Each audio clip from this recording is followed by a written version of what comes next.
الحمدللہ الحمدللہ نحمدہ ونستعینہ ونستغفرہ ونعوذ باللہ من شرور انفسنا من سیئات اعمالنا من یہدہ اللہ فلا مضل لہ ومن یضلل فلا ہادی لہ واشہد ان لا الہ الا اللہ واشہد ان محمدا عبدہ ورسولہ اما بعد قال النبی صلی اللہ علیہ وسلم الید العلیٰ خیر من ید السفلیٰ او کما قال صلی اللہ علیہ وسلم۔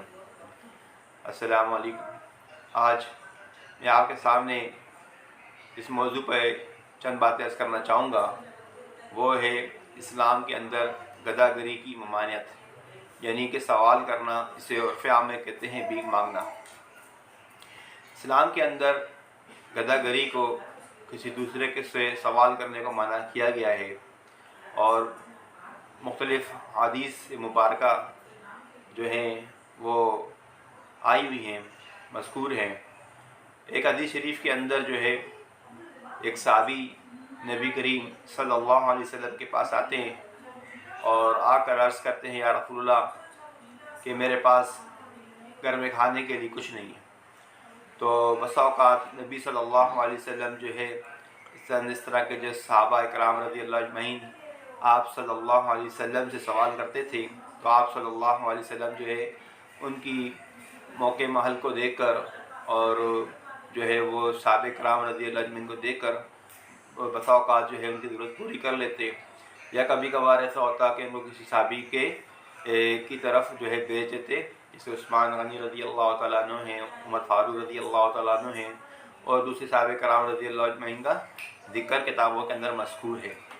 تو اس واقعے کے اندر، مجلس کے اندر نبی کریم صلی اللہ علیہ وسلم اپنے صحابہ کرام رضی اللہ اجمعین کے ساتھ تشریف فرما ہوتے ہیں، تو ایک صحابی تو آ کر عرض کرتے ہیں، یا رسول اللہ، اللہ کے رسول میرے گھر میں کھانے کے لیے کچھ نہیں ہے۔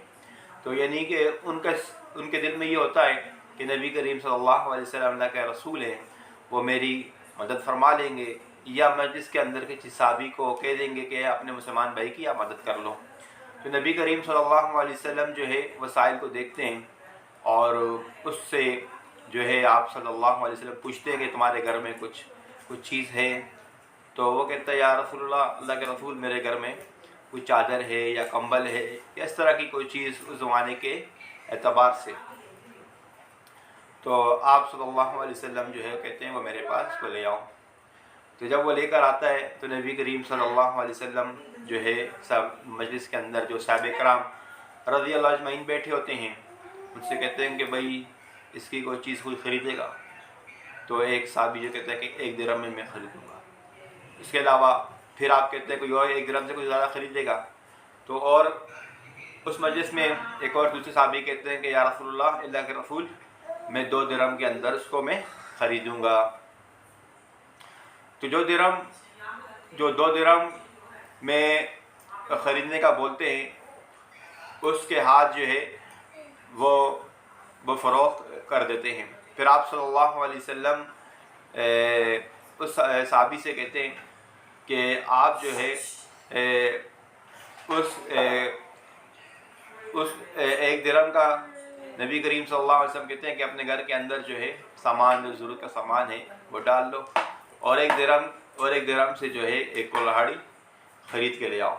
تو اس کلاڑی کے اندر دستہ جو ہے نبی کریم صلی اللہ علیہ وسلم اپنے ہاتھ مبارک سے جو ہے اس کے اندر خود لگاتے ہیں، اور آپ صلی اللہ علیہ وسلم جو ہے کہتے ہیں کہ آپ نے میرے پاس 15 دن سے پہلے نہیں آنا۔ یہ واقعہ مشکات کے اندر ذکر ہے۔ تو وہ صحابی جو ہے وہ 15 دن کے بعد جب آتے ہیں مجلس کے اندر تو آسودہ حال ہوتے ہیں، ان کی حالت جو ہے پہلے سے بہتر ہوتی ہے۔ تو اس یہ واقعہ جو ہے، اس واقعے سے نبی کریم صلی اللہ علیہ وسلم کے حدیث مبارکہ سے یہ پیغام امت کو ملتا ہے کہ آپ صلی اللہ علیہ وسلم نے سوال کرنے کو پسند نہیں فرمایا، ورنہ آپ صلی اللہ علیہ وسلم ہاتھ اٹھاتے تو اللہ تعالیٰ جو ہے ان کی تمام جو ہے حاجتیں پوری کر لیتا۔ کسی صحابی کو بھی بول دیتے تو وہ ان کے لیے کام ہو جاتا، ان کی حاجت پوری ہو جاتی۔ لیکن نبی صلی اللہ علیہ وسلم نے ان کے ذریعے پوری امت کو یہ پیغام، یہ میسیج دیا ہے کہ ہاتھ کو کسی کے سامنے مانگنا، کسی کے سامنے سوال کرنا اس کو اچھا نہیں سمجھا گیا۔ اب ہمارے ہاں آپ دیکھیں کہ مانگنے کی اتنی عادت ہو گئی ہے کہ ہر بندہ جو ہے وہ بالکل تندرست ہے، توانا ہے، ٹھیک ٹھاک ہے، نہ کوئی اپاہج ہے، نہ معذور ہے، نہ لنگڑا ہے، نہ کانا ہے، نہ ٹھنگڑا ہے، مطلب بالکل جو ہے یعنی ایسا شخص یعنی کوئی مطلب کوئی معذور ہوتا ہے، اپاہج ہوتا ہے، جو مثال کے طور پر بیچارہ کما نہیں سکتا، تو جس کو بندہ کہے کہ میں اس کو اللہ کی رضا کے لیے بھی دے دوں، تو ایسے شخص بالکل ٹھیک ہیں، تو تندرست بھی ہیں، اب ان کو یہ مانگنے کی عادت سی ہو گئی ہے، اب وہ مختلف طریقوں سے جو ہے وہ مانگ رہے ہوتے ہیں. آپ دیکھو گے وہ سگریٹ بھی پی رہے ہوں گے، ان کے منہ میں پان بھی چل رہا ہوگا. اب ہمارے یہاں یہ آدمی کہتے ہیں کہ چلو اللہ کے نام پہ مانگ رہے ہیں، میں دے دوں، 10 روپے میں دوں گا نا، چلو 10 روپے دے دوں، 5 روپے دے بھی دوں. اب ان کو مانگنے کی اتنی عادت لگ گئی ہے کہ آپ کو جگہ جگہ پر، ہر جگہ پر نظر آئیں گے. آپ میڈیکل اسٹور پر ہیں، دوائی لے رہے ہیں، پیچھے آپ کے کھڑا ہوا ہے. آپ دودھ لے رہے ہیں، آپ کے پیچھے بندہ کھڑا ہوا ہے. اسی طرح آپ کہیں بھی جا رہے ہیں، ہر جگہ پر آپ کو لوگ ملیں گے، اور ایسے لوگ ملیں گے جن کو آپ جانتے بھی نہیں. تو یعنی کہ یہ دیکھیے ایسے لوگ ہیں، گداگر ہیں، جن کا پیشہ ہے، پروفیشنل لوگ ہیں، یہ آپ سے مجھ سے جو ہے دن کے زیادہ پیسے کما لیتے ہیں. تو حدیث مبارکہ کے اندر یعنی کہ اس طرح کے لوگ ہیں جو ضرورت مند ہیں، اور لیکن وہ اپنے اللہ کسی سے سوال کرتے ہیں، نہ اپنی حاجت کسی کو بتاتے ہیں. حدیث شریف کے اندر اس کا مفہوم یہ ہے کہ ایسے لوگوں کو آپ ڈھونڈیں، وہ لوگ جو ہیں آپ کو مل سکتے ہیں. اب ظاہر سی بات ہے، ایک بندہ جو ہے 20,000 روپے 30,000 روپے مہینے کے کما رہا ہے، اپنا رزق حلال بچوں کو کما رہے، بچوں کو لا کے دے رہے، تو اس سے مطلب ہے تو آپ کوئی بھی چیز آپ جو ہیں وہ اپنے مسلمان بھائیوں کی آپ مدد کر سکتے ہیں. یہ جو مانگنے والے نہ زکوٰۃ ان پہ لگتی ہے، آپ کو کیا معلوم، ان میں بہت سارے مانگنے والے مسلمان ہی نہیں ہیں، نہ ہندو ہیں، بہت سارے ہندو بھی ہیں، غیر مسلم بھی ہیں. اگر مسلمان بھی ہو تو آپ نے ان کی حوصلہ افزائی نہیں کرنی. آپ نے کہنا کہ میں 10 روپے دے رہا ہوں، 20 روپے دے رہا ہوں. بھائی آپ ہم ہی سمجھتے ہیں کہ میں اس کو پیسے نہیں دوں گا، مجھے بدوا دے گا. بھائی کیوں بدوا دے گا؟ ہاں بدوائیں قبول کرنے والا تو اللہ کی ذات ہے. یہ تو بھائی مثال کے طور پر ایک دوسرے مسلمان کا جو ایک بندہ مستحق ہے، صبح سے لے کر شام تک اپنے بیوی بچوں کے لیے محنت مزدوری کر رہا ہے، ایسے لوگ ہیں جن کو آپ ہدیہ دیں، جن کی کسی طرح مدد کریں. ہاں چاہے ان کی بجلی کے بل میں مدد کریں، گیس کی مدد کریں، کسی بھی طرح کی سے آپ مدد کر سکتے ہیں. مسلمان بھائی کی مدد کر سکتے ہیں جو صبح سے لے کر شام تک جو ہے اپنے مطلب محنت حلال رزق کما رہا ہے، لیکن وہ کسی سے سوال نہیں کر رہا. ہم ہی سمجھتے ہیں کہ بھائی میں نے اس کو کچھ نہیں کہوں گا تو میرے گھر میں بلائیں، مصیبتیں، پریشانیاں آ جائیں گی. وہ ہٹا کٹ ہے، ہمارے 10 روپے 20 روپے سے وہ کام ہی نہیں کر رہا ہے. اب آپ دیکھیں پورا شہر جو ہے بھر گیا. ہمارے نبی نے تو امت کو اس کام پہ نہیں لگایا کہ لوگوں سے مانگتے پھریں، کہ گدا گری. اس کے تو اسلام کے اندر ممانعت ہے. جسے میں نے آپ کے سامنے حدیث عرض کی، الید العلیٰ خیر من ید السفلیٰ، کہ اوپر والا ہاتھ بہتر ہے نیچے والے ہاتھ سے. اوپر والا ہاتھ دینے والا ہے، نیچے والا ہاتھ مانگنے والا ہے. تو اسلام کے اندر جو ہے سوال کرنا، کسی سے مانگنا، اس کو اچھا نہیں سمجھا گیا. اسلام تو یعنی کہ جیسے جو شخص خود کماتا ہے، خود کمانے والا کون ہے؟ وہ اللہ کا دوست ہے. اللہ کی راہ میں خرچ کرنا، نہ کہ یہ کہ جو یعنی کہ ہم لوگوں سے مانگتے پھریں اور لوگوں کے لیے لوگوں سے مانگیں. اس چیز کو اسلام کے اندر اچھا نہیں سمجھا گیا. تو آپ نے اللہ کی راستے میں دینا ہے تو بہت اچھی بات ہے. اس کا بہترین طریقہ کار یہ ہے کہ آپ جو ہے آپ سوچتے ہیں کہ میں 10 روپے 20 روپے روز کسی غریب کو، مستحق کو دینا چاہتا ہوں، لیکن ایسے ہٹے کٹے اور جو سگریٹ پی رہے اور پان کھا رہے ہیں، بالکل کسی طرح سے جو ہے کوئی ایسی علامات نہیں ہیں، وہ آپ کے سامنے سرسری طور پر ایکٹنگ کر رہے ہیں، آپ کو دکھا رہے ہیں کہ میں معذور ہوں، لیکن وہ اس طرح کے نہیں ہیں. صبح کوئی آدمی آتا ہے رکشے کے اندر، گاڑی کے اندر ان کو چھوڑتا ہے. ان لوگوں نے مختلف طریقے سے، مختلف طرح سے اپنے علاقے بانٹے ہوئے ہیں. تو یہ بہت سارے لوگ ہیں، جیسے رمضان ہے، مختلف طرح کے مواقع آتے ہیں، بہت سارے لوگ آ جاتے ہیں. ان کو جو ہے آپ مت اپنا صدقہ خیرات زکوٰۃ مت دیں، ان کو نہیں لگتا.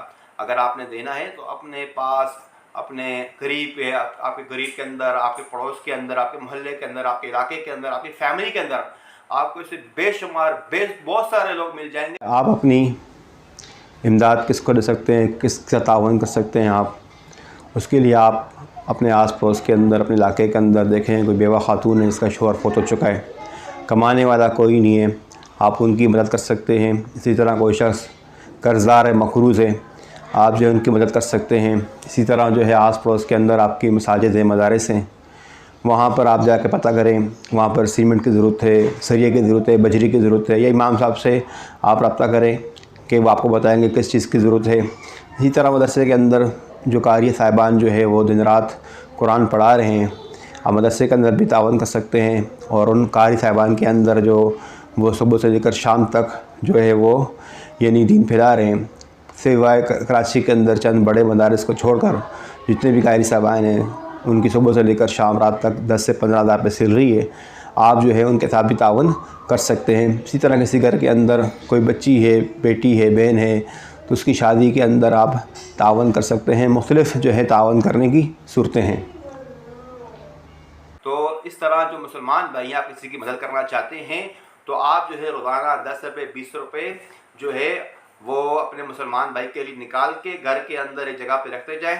مہینے میں وہ 1000 ہو جائے، 2000 ہو جائے، آپ اس کی مدد کر سکتے ہیں۔ ایک کپڑوں کا جوڑا لے لیا، بھائی کو کسی مسلمان بھائی کو دے دیا، یا کوئی چیز لے لی، یا ان کو نقد دے دیے، یا ان کے گھر میں آٹا ڈال دیا، کوئی بھی راشن ڈال دیا، اس طرح کر کے یہ آپ کا بہت اپنے کسی مسلمان بھائی کے ساتھ بہت ہیلپ ہوگی۔ آپ کا بھی جو آپ کی نیت ہے، چاہے آپ کی نیت صدقہ کرنے کی ہے، چاہے آپ کی نیت اس کی امداد کرنے کی ہے، نفلی صدقے کی ہے، تو اللہ پاک جو ہے انما الاعمال بالنیات، اللہ پاک جو ہے وہ انسان کے دلوں کی نیت کو دیکھتا ہے، اس پہ دار و مدار ہے۔ لہذا یہ جو شہر کے اندر، ملک کے اندر یہ جو گدھا گری کا مانگنے کا جو سلسلہ پیدا ہو چکا ہے، یہ اچھا نہیں ہے۔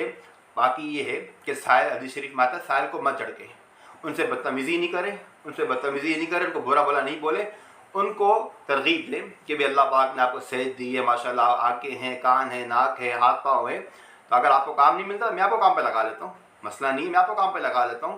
تو اس طرح جو ہے آپ ان کو ترغیب دیں، ان کو ڈانٹیں نہیں، ان کو برا بلا نہیں کہیں، تو بس اللہ پاک مجھے، آپ کو، سب کو صحیح دین کی سمجھ عطا فرمائے۔ السلام علیکم۔